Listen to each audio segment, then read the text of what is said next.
Good morning, everyone. I am Angel Kalapag and I will be discussing the first topic about drugs.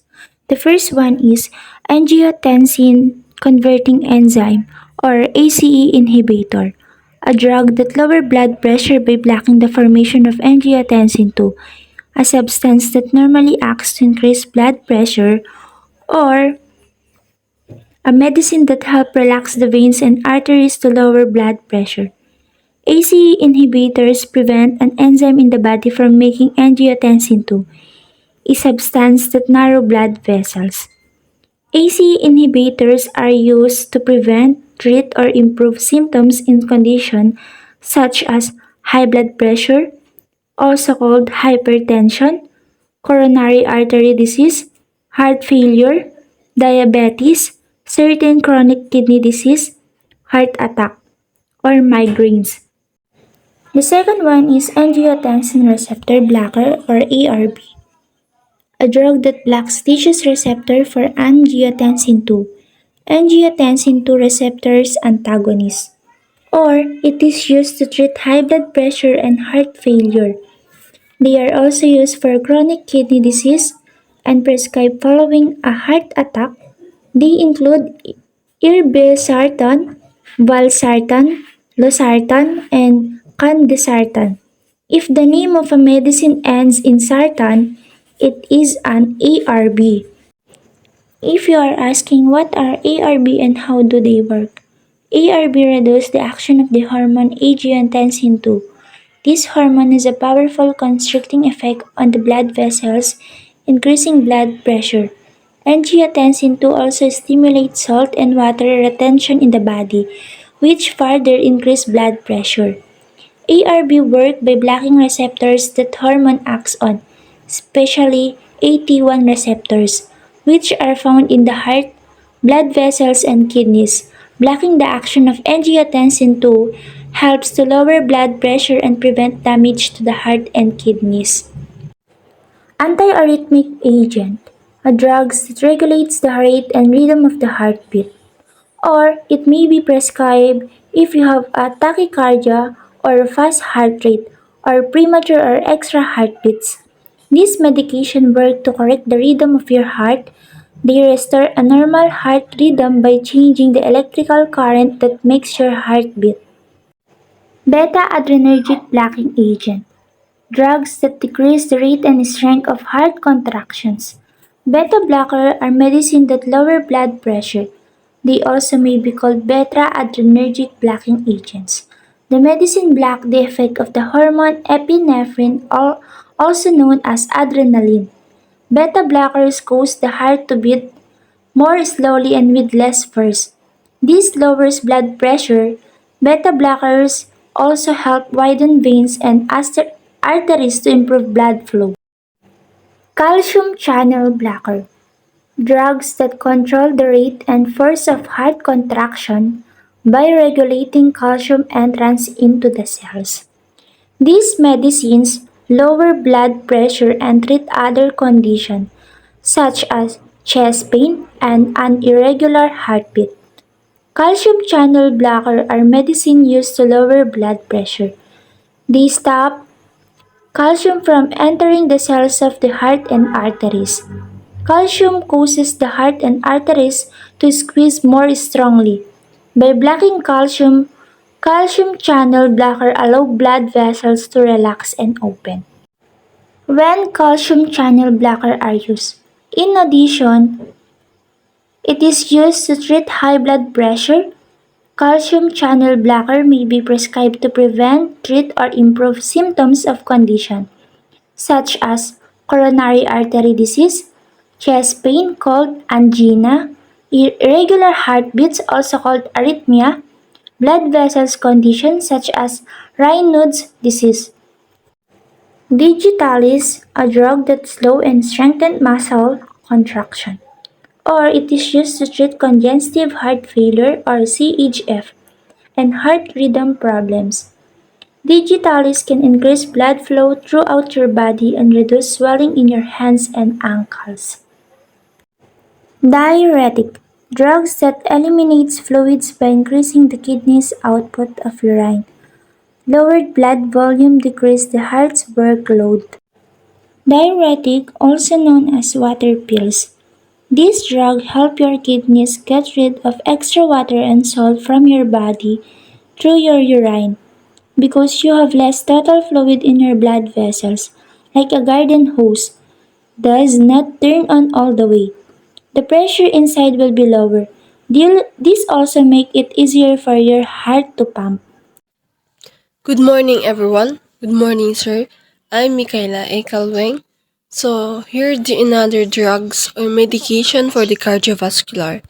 Hypolipidemic agent, a drugs that lowers serum of cholesterol. It promotes reduction of lipid levels in the blood. They're also called lipid-lowering drugs. This drug help in reducing the risk of cardiopulmonary artery disease. Next is lidocaine or lignocaine in pharmacology. This drug is a local and topic anesthesia. It's also anti-arrhythmic analgesic that relieve many different types of pain by blocking pain signals sent from nerves in the skin. Lidocaine is the most commonly used anesthetic in the surgical setting. It acts rapidly and relatively free from toxicity and sensitivity. It treats cardiac arrhythmias. Next is the loop diuretic.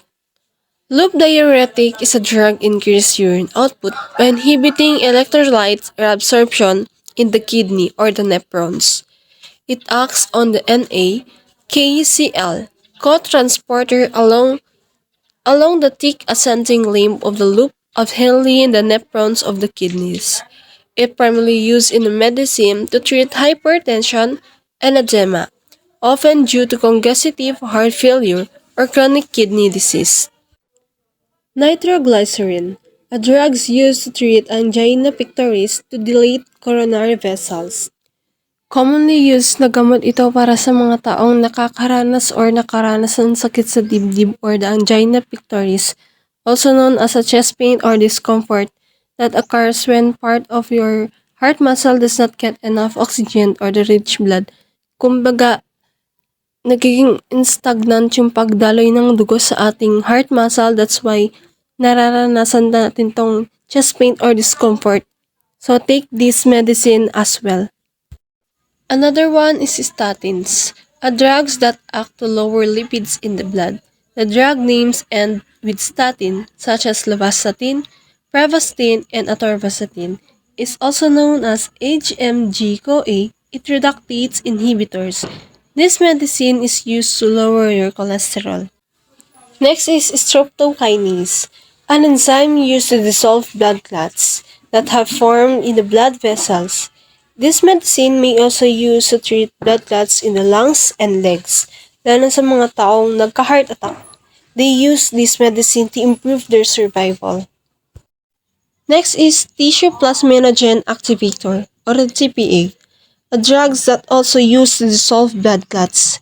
It activates production of the substance, plasmin, in the blood that normally dissolve clots. Examples of these drugs include alteplase, rataplase, and tenecplase. These kinds of drugs treats myocardial infarction, ischemic stroke, and pulmonary emboli. These drugs also destroy blood clots or prevent new blood clots from forming. For the next presenter, Michael Miss Canceran to discuss the next topic, which is the abbreviations. My name is Riza Canceran. I'm going to present the vasodilator, a drug that widens blood vessels and improve blood flow. Next is medical abbreviations ACE, meaning angiotensin converting enzyme, are medicine that help relax veins and arteries to lower blood pressure. AED, meaning automated external defibrillator, is a medical device designed to analyze the heart rhythm and deliver an electric shock to victims of ventricular fibrillations to restore the heart rhythm to normal. AF, arterial fibrillation, is an irregular and often very rapid heart rhythm. AMI, acute myocardial infarction, is a myocardial necrosis resulting from acute obstructions of a coronary artery. APC, meaning arterial premature complex, are a common kind of heart arrhythmia characterized by premature heartbeats originating in the atria. AR, meaning aortic regurgitation. The aortic valve doesn't close properly.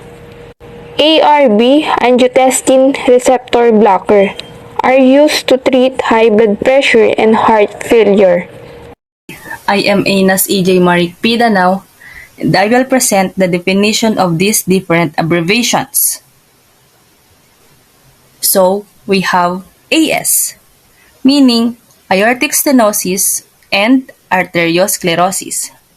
Aortic stenosis is a narrowing of the aortic valve, the valve that controls blood flow from the left ventricle of the heart to the aorta, the main artery carrying blood to the body.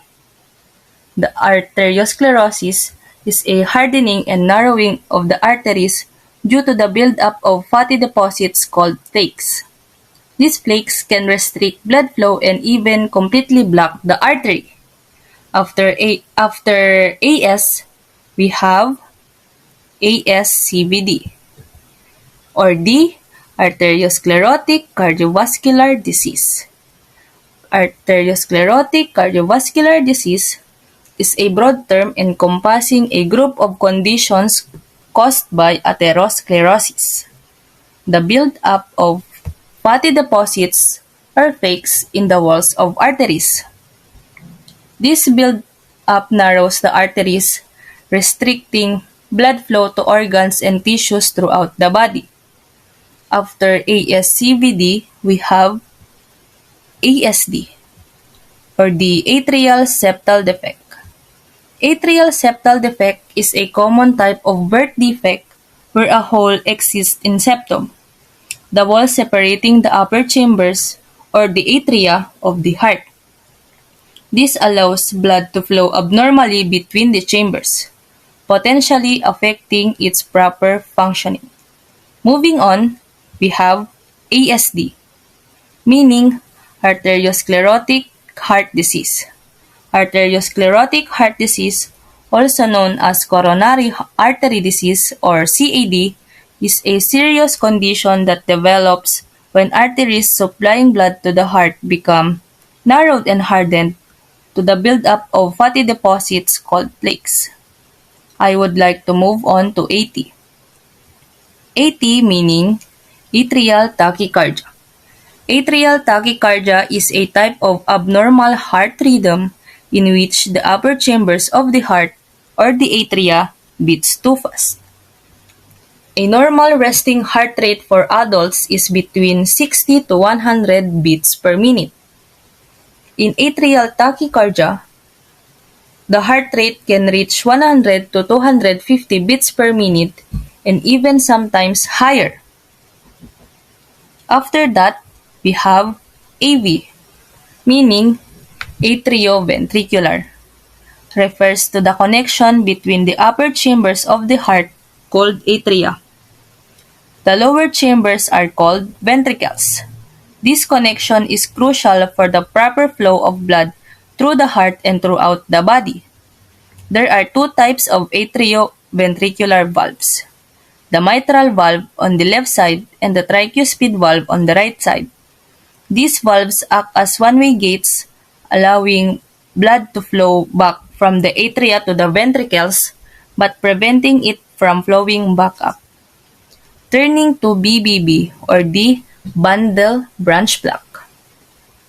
Bundle branch block is a condition where there's partial or complete interruption in the electrical pathway that controls the contraction of your heart's lower chambers or the ventricles. This can cause your heart to beat irregularly, which can lead to various symptoms and potential complications. After the bundle branch block, I'd like to present BP, meaning blood pressure. Blood pressure is the force exerted by your blood against the artery walls, plays a crucial role in your overall health. It's like the internal plumbing system of your body, ensuring all organs and tissues receive the essential blood flow they need to thrive. Blood pressure is usually measured with two values, systolic and diastolic. Systolic pressure, this represents the pressure when your heart beats and pump blood into your arteries. A healthy systolic pressure for adults generally falls below 120 mm in mercury, and diastolic pressure represents the pressure between heartbeats and when your heart muscle relaxes. A healthy diastolic pressure for adults is typically below 80 millimeters in mercury. The normal range of a blood pressure is 120 over 80. The range for elevated blood pressure is 120 to 129 millimeter in mercury over 80 millimeter in mercury. The range for hypertension stage 1 is 100 to 139 millimeter in mercury and over 80 to 89 millimeter in mercury. And the range for hypertension stage 2 is 140 millimeter in mercury or higher, and the diastolic is 90 millimeter or higher, or 90 millimeter in mercury or higher. So, may we have the next presenter? Good day everyone, I am Bea de la Rosa, and today I will discuss to you the other abbreviations that is related to the heart. So the first one is BPM. So what is BPM? It is considered as beats per minute. It is used when we are checking the blood pressure of a person. It is placed after a number to represent a person's heart rate. The next one is CABG or coronary artery bypass graft. It is a process to increase blood flow and the heart's supply of oxygen. It reroutes blood around constricted or congested portions of the major arteries. The next one is CAD or coronary artery disease. It is caused by plaque buildup in the wall of the arteries that supply blood to the heart. The next one is CCU, coronary or cardiac care unit. It is a hospital ward specialized in the care of patients with heart attacks. The next one is CHD or coronary heart disease, a term used to explain what occurs when a buildup of fat in the coronary arteries blocks or interrupts the flow of blood to your heart. CHF or congestive heart failure, a serious condition in which the heart doesn't pump blood as efficiently as it should. The next one is CKMB or creatine kinase myocardial band. It is an enzyme that occurs in muscle cells in your heart. The next one is CPR or cardiopulmonary resuscitation, a first aid method that can be applied in cases where a person's heart has stopped or their breathing is inconsistent. Thank you, Miss De La Rosa. Good day, everyone. I'm El Rose Duates, and I will continue presenting the medical abbreviation. So, in this slide, we have first C-reactive protein or CRP. So, CRP is an annular pentameric protein found in blood plasma, whose circulating concentrations rise in response to inflammation. So, next we have computed tomography angiography or CTA. So, CTA is a type of medical test that combines a CT scan with an injection of a special dye to produce pictures of blood and tissues in a part of your body. So next is we have CVA or cerebrovascular accident. So CVA is a syndrome characterized by the rapid onset, minutes to hour, of neurologic symptoms such as hemiparesis, sensory abnormalities, and aphasia. Next, we have cardiovascular disease or CVD. So, CVD is a general term for conditions affecting the heart or blood vessels. It's usually associated with the buildup of fatty deposits inside the arteries and an increased risk of blood clots. So, next we have chronic venous insufficiency or CVI. So, CVI is a condition in which veins have problems moving blood back to the heart. So, it's also known as chronic venous stasis, uh, phlebitis or post thrombotic syndrome. So, next slide we have central venous pressure or CVP. So CVP is a measure of pressure in the vena cava, can be used as an estimation of preload and right atrial pressure. Next slide, we have dyspnea on exertion or DOE. So DOE is a sensation of running out of the air and of not being able to breathe fast or deeply enough during physical activities. So, next slide and the last is deep vein thrombosis or DVT. So, DVT is a medical condition that occurs when a blood clot forms in a deep vein. These clots usually develop in the lower leg, thigh, or pelvis, but they can also occur in the arm. May I call on Mr. Domingo to discuss the next slides? Thank you. Good day everyone, I'm John Lloyd Domingo and I'm going to discuss the additional types of abbreviations. First is ECG or EKG, also known as electrocardiogram or electrocardiography. An ECG or EKG is a test that records the electrical activity of the heart over a period of time. It is commonly used to diagnose heart problems such as irregular heartbeats or signs of heart disease. Next is HDL or high density lipoprotein. HDL is a type of cholesterol that is often referred to as good cholesterol. High levels of HDL cholesterol can help remove other forms of cholesterol from the bloodstream, reducing the risk of heart disease. Next is IABP or intra-aortic balloon pump. An IABP is a medical device used to improve blood flow to the heart and increase the amount of oxygen delivered to the heart muscle. It is often used in case of heart failure or during certain heart procedures. Next is LAHB, left anterior hemiblock.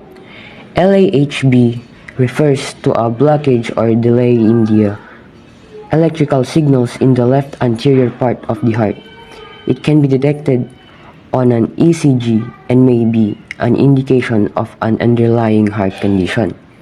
LDL or low density lipoprotein. LDL is a type cholesterol often referred to as bad cholesterol.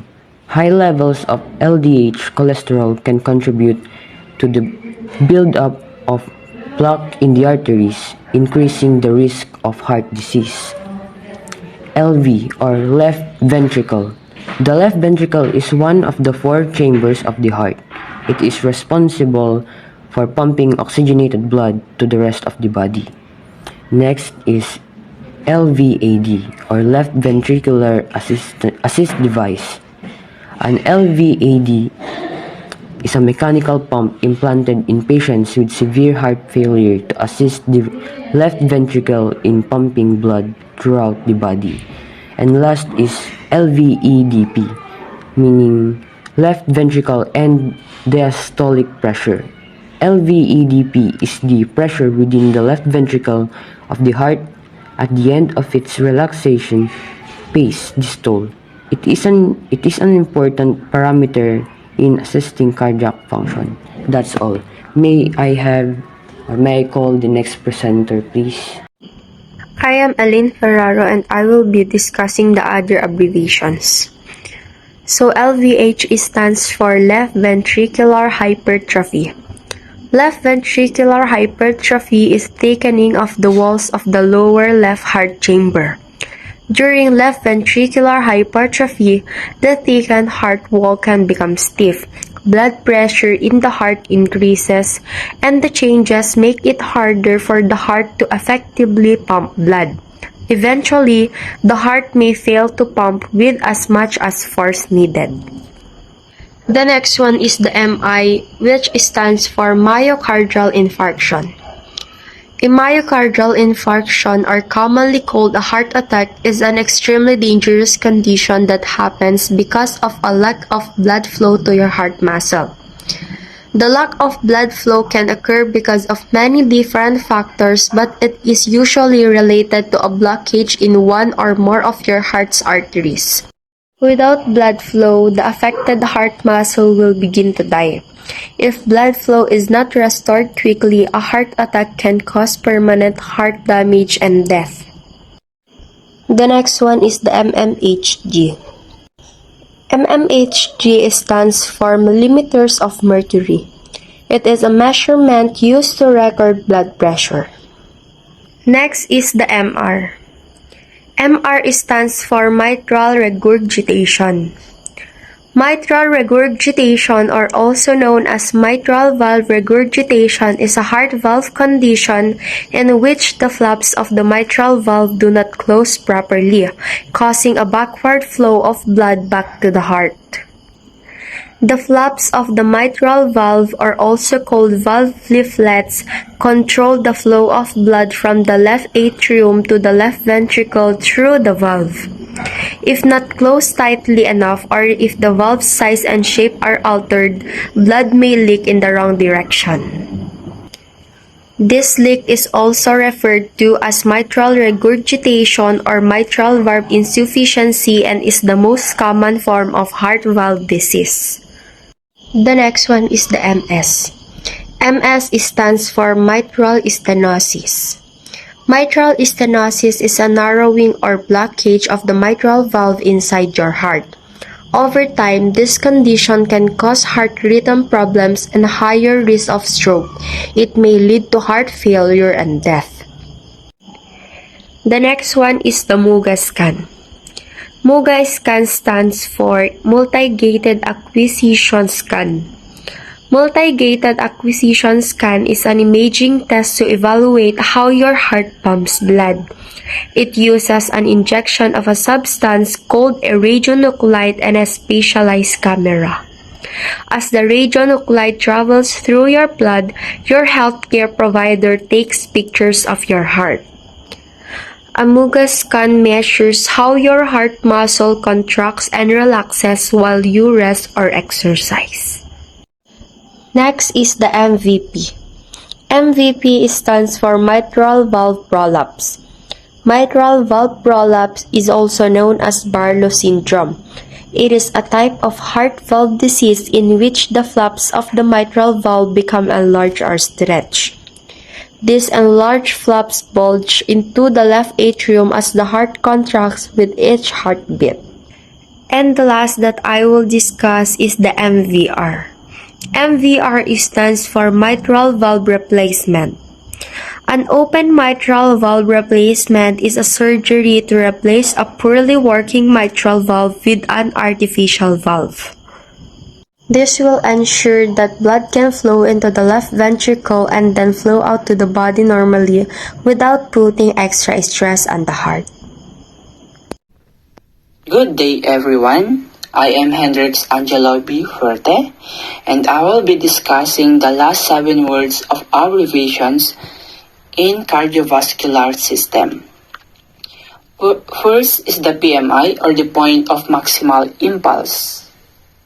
PMI, or the point of maximal impulse, is the location at which the cardiac impulse can be best palpated on the chest wall.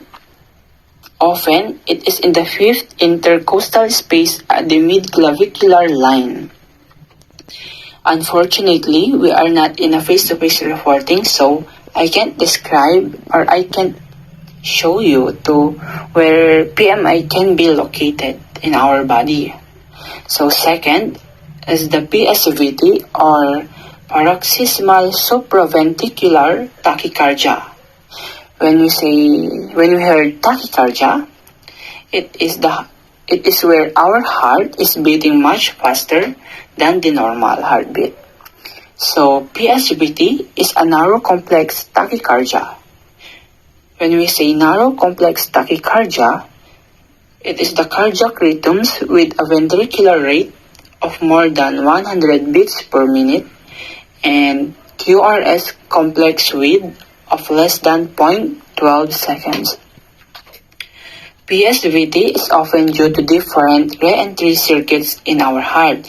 When we say re-entry circuits, it includes a pathway within and around the sinus node, atrial myocardium, atrioventricular node, or an accessory pathway involving AV node. So different types of PSVT result depending on the existing circuits. So the third one is the peripheral vascular disease, or the PVD. It is a blood circulation disorder that causes the blood vessels outside of your heart and brain to narrow, block, or spasm. It can happen in arteries and veins. Take note on that one, guys. Arteries and veins. So there are 2 types of PVD, the functional PVD and organic PVD. In functional PVD, there is no physical damage to your blood vessel structure. Instead, the vessels widen and narrow in response, causing the blood flow to decrease. While in the organic PVD, it involves changes in blood vessels structure like inflammation and tissue damage. So the fourth one is the SVT, or the supraventricular tachycardia. SVT is irregular, fast, or inconsistent heartbeat that affects the heart's upper chambers. So, as you all know that the typical heartbeat's about 60 to 100 beats per minute. So, kapag lumagpas na yon, it is considered as supraventricular tachycardia. So, the symptoms are chest pain, rapid heartbeat, or palpitation, and etc. So the fifth one is VLDL, or the very low density lipoprotein. When we say lipoprotein, it is made up of cholesterol and triglyceride and proteins. Lipoprotein moves cholesterol, triglycerides, and proteins around our body. And VLDL is considered as a bad cholesterol because it helps cholesterol build up on the walls of arteries. The normal range of LDL, or the low density lipoprotein, is 50 to 100 milligrams per deciliter. And kapag mas mababa doon, it is considered as VLDL. So, the sixth one is VSD, or the ventricular septal defect. VSD is a birth defect of the heart in which a hole in the wall that separates the two lower chambers of the heart are also called as the ventricular septum. VST change the direction of blood flow in the heart and lungs. So the last one is ventricular tachycardia. VT is a type of abnormal heart rhythm. VT happens when lower chambers of the heart beats too fast to pump well and the body does not receive enough oxygenated blood.